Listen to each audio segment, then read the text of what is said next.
So hello everyone, আমি মাহি। আবার একটা নতুন ভিডিওতে তোমাদের অনেক অনেক ওয়েলকাম। তো আজকের ভিডিওটা শুরু করে নিচ্ছি আমাদের রান্নাঘর থেকে। রান্নাঘরে এসেই একদিকে বসিয়েছিলাম ভাত আর একদিকে কিন্তু তেলটা গরম করতে দিয়েছিলাম। আজকের মেনুতে বেশি কিছু ছিল না, মাছ ভেজে ডাঁটা আলু দিয়ে ঝোল করব আমাদের জন্য। আর বাপির যেহেতু শরীর খারাপ, বাপির কিন্তু কলা আলু পিপে দিয়ে আর মাছ দিয়ে একটু ঝোল করে দেবো কোনো রিচ ছাড়া। আজকে সকালে আর স্নান করিনি, ড্রেস চেঞ্জ করে রান্নাঘরে চলে এসেছিলাম। আজকে আমার অনেকগুলো কাজ ছিল, সেই কাজগুলো তোমাদের সাথে আর শেয়ার করা হলো না। রান্না শেষ করার পরে আমি চলে এসেছিলাম আমার রুমে। এবার আমি আমার রুমটাকে সুন্দর করে গুছিয়ে নিয়েছিলাম, যেহেতু আমার রুমটা গোছানো হয়েছিল না সেই জন্য। স্নান করে আসার পরে আর কি কি করেছি সেই শুটগুলো নেওয়া হয়নি, তাই তোমাদের সাথে আর শেয়ার করা হলো না। আর যেহেতু আমার ডক্টর দেখানোর ডেট আছে সেই জন্য বড়বাবু একদম রেডি সেডি হয়ে নিয়েছে। এখন বাজে বিকাল 5:30, আমিও রেডি সেডি হয়ে নিয়েছি।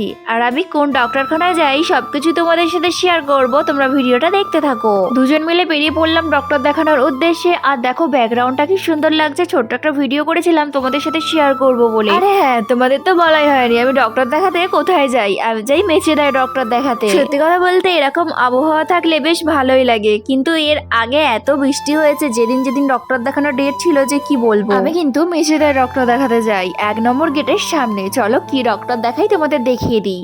আমি কিন্তু ফিজিওথেরাপি করাতে আসি শান্তিপুর নবীন সংঘ মাঠের ঠিক পাশে। তোমরা যারা যারা ফিজিওথেরাপির ডক্টর দেখাতে চাও আসতে পারো। আর এখানে কি কি সমস্যা দেখো সবকিছু এখানে লেখা আছে, যার যেটা সমস্যা এখানে আসতে পারো। আমিও এসেছিলাম আমার একটা সমস্যার কারণে, 99% ঠিক হয়ে গেছে, 1%-এর মতো বাকি আছে, সেটাও ঠিক হয়ে যাবে।